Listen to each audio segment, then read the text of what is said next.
Thank you very much, Laurent. Just a small thing. Cartier prefers to be called a maison and not a brand, and all the other luxury houses as well. Well, history of metals, as you say, we don't see much of that. And when you ask me, what do you want to talk about? I was like, oh, I don't know anything about metals, and I always get asked questions about it. So let's do that. And then the more I read, the more confused I got. So these are the results of what I managed to collect.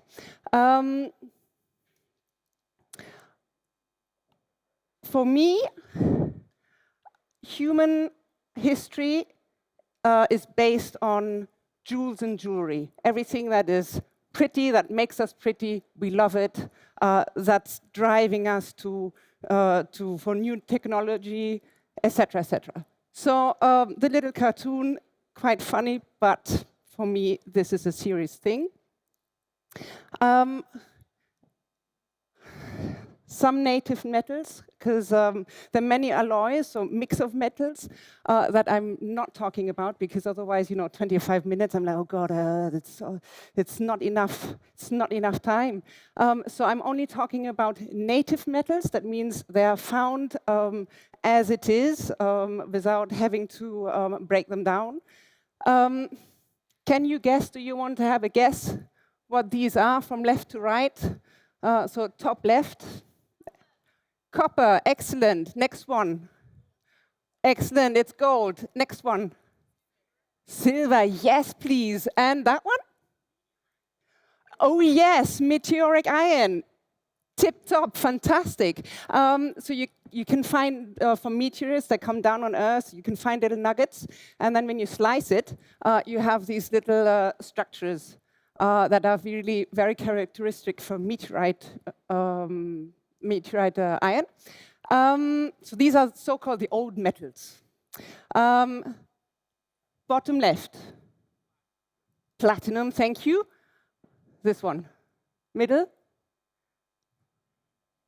Oh, anyone have a guess? Wild guess. No. A.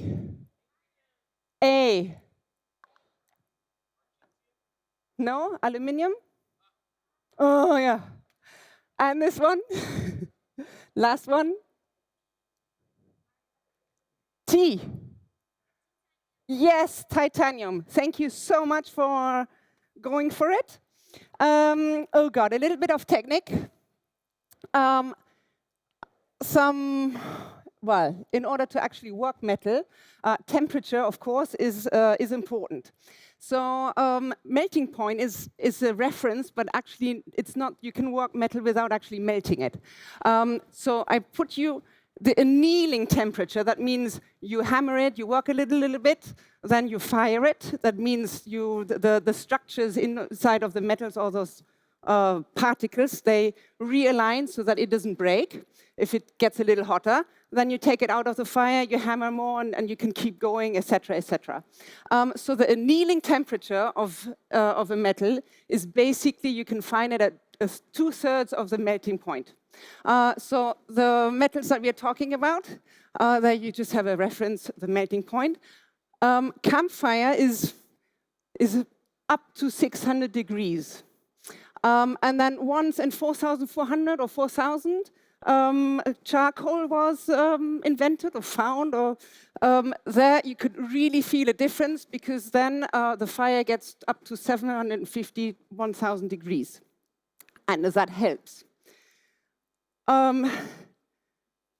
As I said, technology about metals, beauty, etc., drives us further for inventions. And they thought, okay, now we would like to make it hotter. We don't only want to anneal it, but we would like to make other things. So how can we make it hotter, the fire?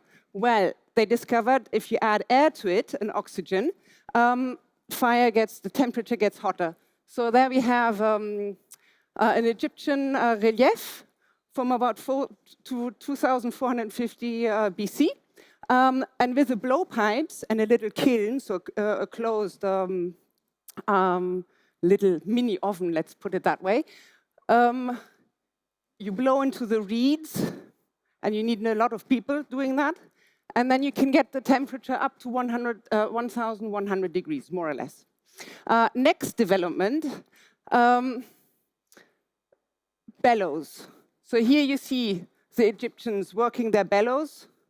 So with their feet, they're pumping air into the kiln that has now holes and allows more airflow. So you get up to 1,200 degrees, and those two temperatures are really needed in order to smelt.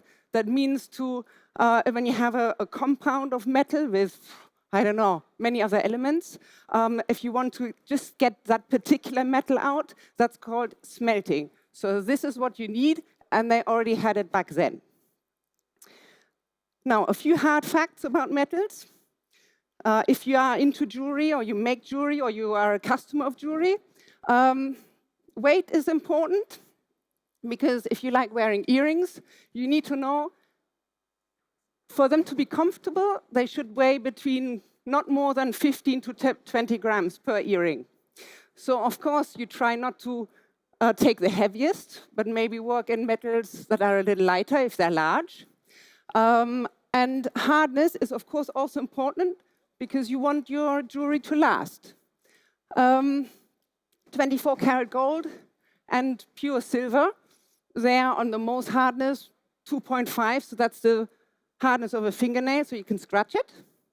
18 karat gold is already a little harder, like aluminium, and there you have from softest to hardest, just to give you an idea. Just a reminder, Mohs scale is, of course, not linear, but suddenly it jumps, so you know these numbers are all a bit relative. Soft facts.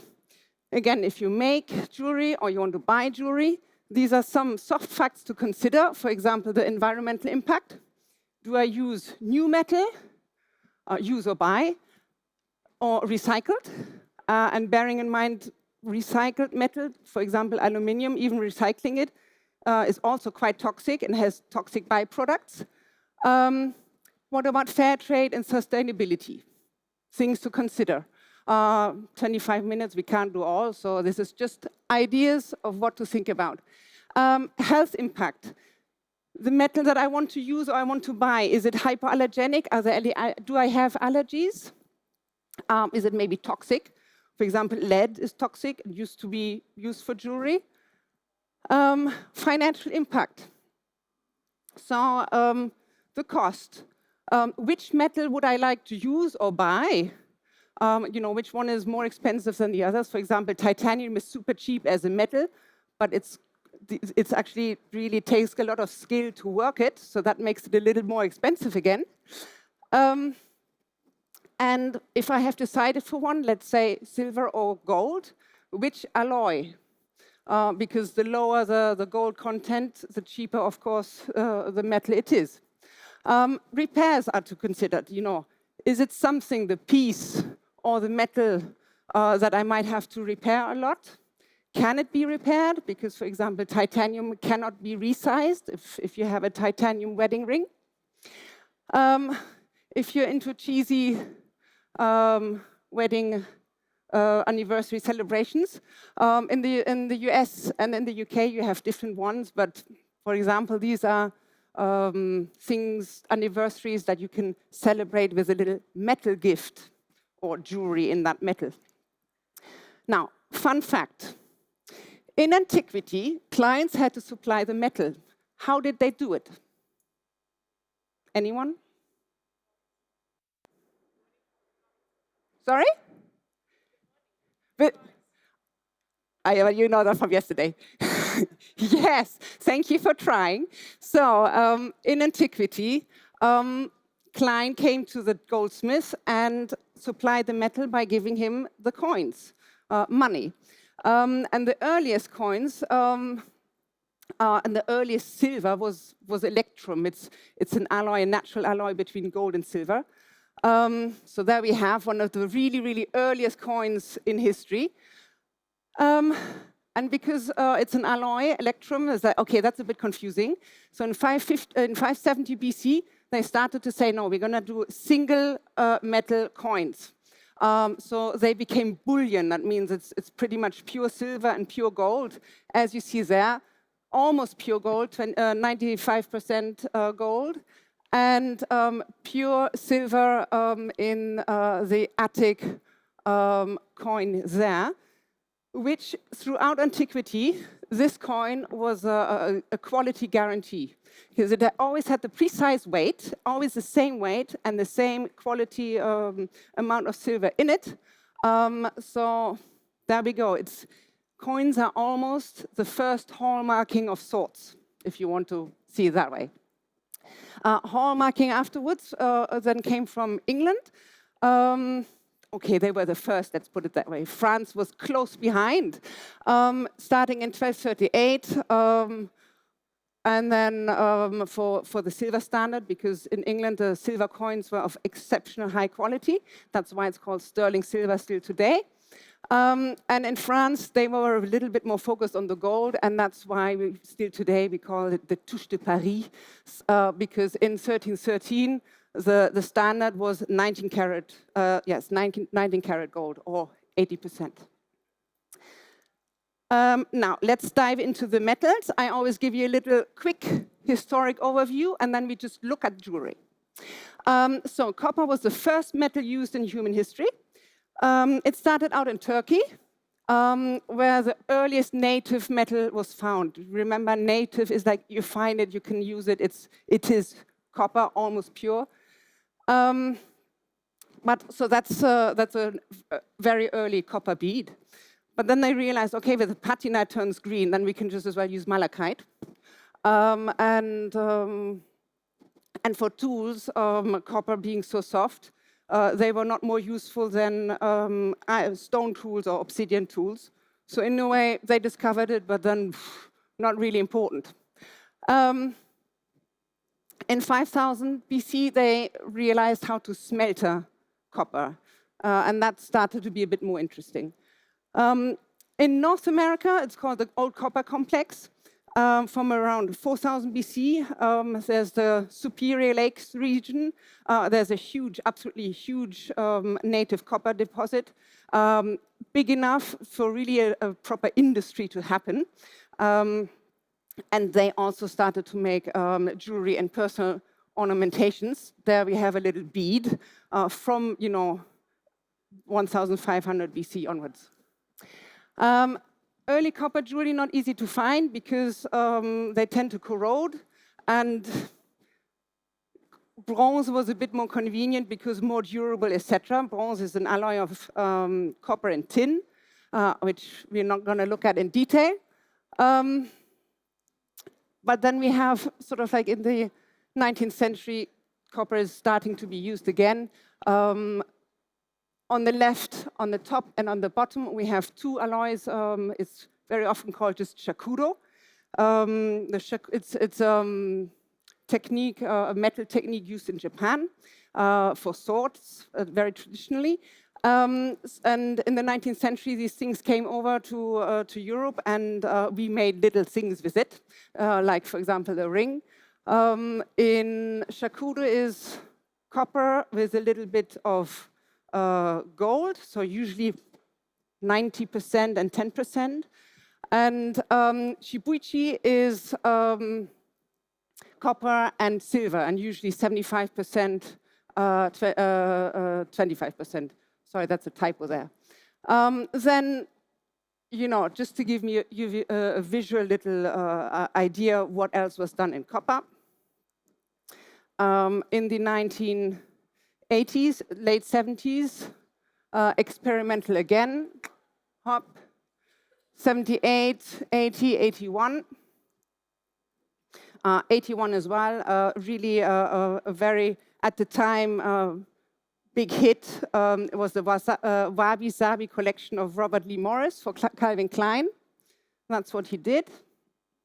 And in 1992, Ja created the balls necklace because he had balls. And there we have silver, that's blackened, copper, the red one, and bronze, the yellowish. And nowadays, but Ja only used, I think it's probably the only piece But then jewelers like Hemmeler were also using copper as they still do now. Next one, gold. Here just, the different carats, colors of different carats when they're polished and when they're satin finished, because the carats make a change color of the gold. It's a quick history because it's all over the place, gold, and it has been traditionally really been the most sought after metal because you can work it extremely nicely, and it's just fantastic for early and modern goldsmiths to work with. Usually you don't have to smelt it from compounds. It's usually, you either fine it or you don't really have to smelter it, if I understand correctly. And then in 4600, that's the oldest gold bead so far found. And then 100 years later, more or less, we have a large gold find called the Varna gold. And then, of course, later on, big dates are Columbus arriving in America and just wanting the gold. And then later on, 19th century, we have the gold rush in the US. So this is the Varna gold. So already quite worked in detail. So clothes, things, etc. You even have a little, it's almost like a condom in gold. Plenty of gold was already in use. Then, and we're now really just time traveling, the Etruscans were extremely skilled goldsmiths, and they came up with a technique, it's called granulations. It's fixing, but tiny, absolutely tiny little gold beads onto a surface so that it looks like the beard and the hair. And you have to consider that this pendant, it's about this big. So the detail is absolutely minute, and still today, goldsmiths don't really know how did they do it. There are some, experiments, but we don't know. Then the Greeks, they were absolutely amazing goldsmiths as well. And this is a pair of earrings. You have pretty much all the techniques, the traditional techniques that you still work with today. They already were masters of it. And I still would like to see goldsmiths nowadays to try to really do it like they did. Considering that we don't know, they might be this big. What about a loop? I mean, microscope? No, they didn't work with that. Gold we also find in pre-Columbian cultures, famous for that. So this is just one example. And then the Renaissance was another big period where gold was big. So you have chains and medallions. 19th century, Castellani, they found the ancient jewelry of the Etruscans. He thought, I'm just going to do the same. But as you can see, no, he does not quite manage to do the same little detail, and it's different. They're bigger, and then it's just not the same. And then Jules Viese in the 19th century was also famous for just using gold, and he cast his jewels. And then in the 1930s, and 40s, that's what you did. And then another period, 1960s and 70s. Real gold and diamonds the dress, quite something to wear. Silver, 4000 BC, earliest smelting. Asia Minor, so that's again Turkey, but also India, China, Japan, but there's really nothing surviving in terms of sources. Initially in Egypt, silver was higher value than gold, and only later gold became double the value of silver. Then in Athens, they were mining 5.2 tons of silver per year. The Incas, in about 120, they started to mine silver. In Rome, about 10,000 tons of silver were in circulations. And when Rome fell in 476 AD, there was no more silver mining in Europe until Charlemagne 300 years later. Middle Ages, the ancient mines were all depleted, and the Southern European mines, and they were mining in Central Europe and Britain. Then in 1546, discovery of important mines in today's Mexico, still a very important mine. And in 1727, big date in the history of jewelry, they discover diamonds in Brazil, meaning diamond jewelry is worn. You have day-night jewelry. You want the diamonds to be set in a white metal. That's when really a lot of silver was used for diamond jewelry, and you would have it backed with gold. Antique jewelry, mostly silver and gold. Oldest silver bead I could find, 3100 BC. One of the oldest silver jewels, Egyptian, 2600 BC, more or less. Still on the left, we have Egypt. The scarab is interesting because it's the first time that you have the technique of metal-in-metal inlay. Greek and Roman silver, and then 18th, 19th century, as we just saw. You have the silver-backed gold. Here you have the side. You can just see the tiny, very slim layer of gold to protect the skin and clothes from tarnishing, because silver tarnishes. And then great silversmith, Georg Jensen, who did things always earlier than expected. So the bracelet is 1946, 1954, and 1968. Very, very progressive.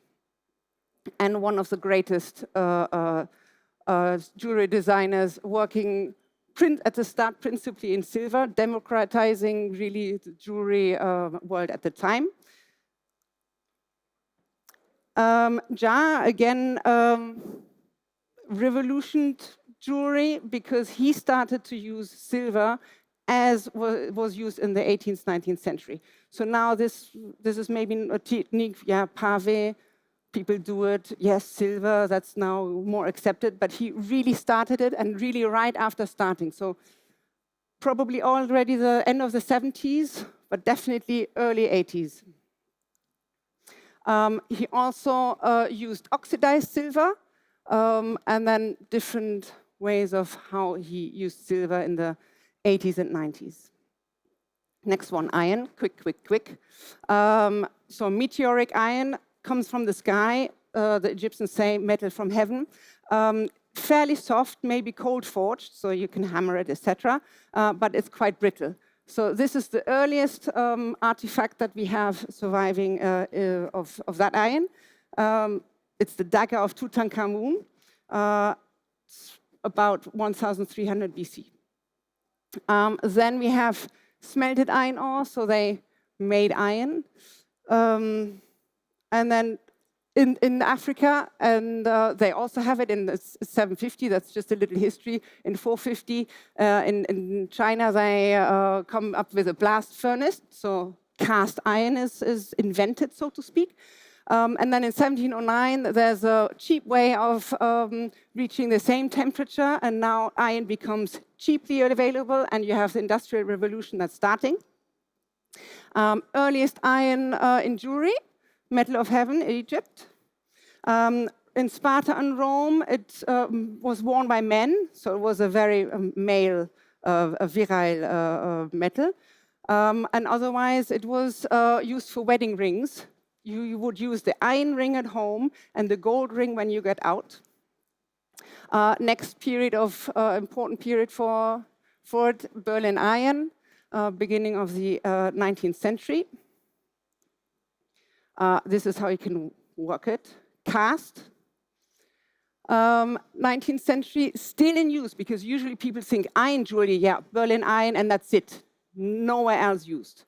But still in Africa, the Zulu people also used it, and Georg Jensen as well. And now really the one working in iron, and that's known for is Hemmerle, who started in the mid-90s. And there are some examples. Steel, similar to iron, basically when you put it in the fire and the carbon and the ash in the fire actually mixes with the iron, then if you cool it and you do that several times, then it hardens and you have carbonized steel, so to speak. And as we said, in 1709, cheap way of producing it, there we go. So 18th century, they thought, let's cut it. So let's facet the iron, and you would have cut steel jewelry. Even Catherine the Great, as we have seen, is wearing it proudly. Here's some more example. That's a detail of how you actually cut it, and then they were all riveted together. All those little facets riveted together. Then in the 1980s, you have steel. Usually it's Bulgari used it famously, and jar also a little bit. And now it's used more. I mean, I'm stopping because we're trying to focus on the important things. Platinum, quick question. When was platinum used for the first time? And by whom? Any idea? Quick? No.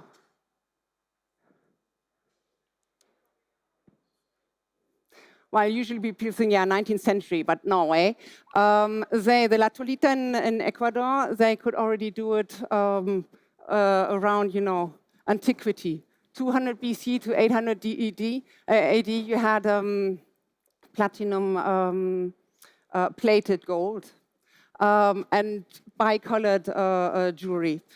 They were doing it by sintering it. So now, technically, I don't really know. I can just tell you they used powder, platinum powder, and then melted it together with a high silver content, silver gold alloy. And I don't know how they removed it then. It is so technical, I still can't get my head around it. But they managed to master platinum way before. When the Europeans thought, platinum, platina, little silver. We only want the gold, the Spanish. We want the gold. This platinum thing, platina, no way. Not interested. We really only rediscovered it in the 18th century. And in the 19th century, Industrial Revolution, the technology for high temperature furnaces meant that we could actually work with it. So one of the earliest jewelry, probably the first jewel in platinum, but we don't know, is the shell tiara in the Spanish, in possession of the Spanish royal family, by Melerio. So that was made in 1867. Super early, super early. Then very famous, Belle Époque, you have Cartier, you have Chaumet, the little knife edge use of it. Art Deco, big area for platinum jewelry. 1940s, you had the war. Platinum needed to be, I don't know, I think it was for weapons. So platinum, no use in the 1940s. And then post-war, you have the Court of Jewels, and there 1950s, 1960s, platinum starts again, etc. Aluminium, discovered in 1824. First used as a commercial material in the mid-19th century, and it was regarded as precious. In the next year, the Paris exhibition was actually exhibited next to the crown jewels as a place of honor, just to get that idea. But late 19th century price drop, and that's it. Only in the 1940s, after the war, in Germany, they revived aluminium jewelry. And in the 1980s, 90s, you have the Memphis movement. It's mostly cast. Some examples, 19th century. Lalique, great stage jewel because it was light. And 1900s, a fantastic little aigrette, all in platinum. Then 1940s, 60s, the German aluminium jewelry, and this is the Memphis movement. And then, to the big surprise of everyone, in 1997, Jar starts to really work it with the sheep. That caused quite a stir, as it's seen here, and then the lilac brooches as well in the early 2000s. Titanium, the history, discovered in 1791. But only in 1910 did they manage to really smelt pure titanium. Super complicated metal, it seems. In the Cold War, the Soviets then used it in the 1950s, 60s for military use because it's super, super light and has the highest ratio of strength and weight. So super light and it's almost as strong as steel. I mean, so great use for military, for jets, fighter jets that have to be light, of course, and for submarines. The USA during the Cold War considered it a strategic material and hoarded it, kept it aside, and only in the 2000s they let go of all that stock.